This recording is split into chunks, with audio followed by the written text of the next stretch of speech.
Last week in the Oireachtas, we debated the most important legislation that I think has come before us so far is the residential tenancy bill. But because of the government's desire to guillotine it, we didn't really have the opportunity to interrogate it fully. And I think that rushed legislation then leads to bad legislation. But yesterday on 24FM in my own local radio station, a young woman, Shona from Manorhamilton, she was a master's HR student, was interviewed. She spoke about the plight of new graduates, those with high potential and high knowledge, who are being, in her own words, run out of the country by unaffordable rents. This is a young woman who wants to stay in Ireland, who wants to contribute to the society and the economy, but it's just finding it impossible to find accommodation which she can afford to rent.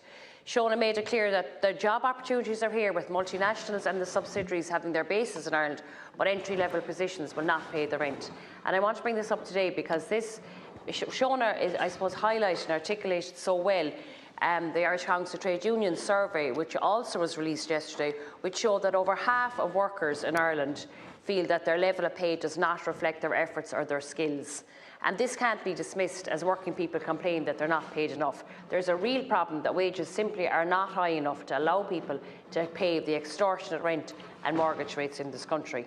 Workers' value in the labour market has been undermined and watered down over the years, and without collective bargaining rights and increased trade union membership, this situation is going to continue. We need to see the value of young workers, of all workers, and then they need to be valued in their pay packets. And we need to see the government enacting the promised legislation to put effort to the directive on adequate minimum wage.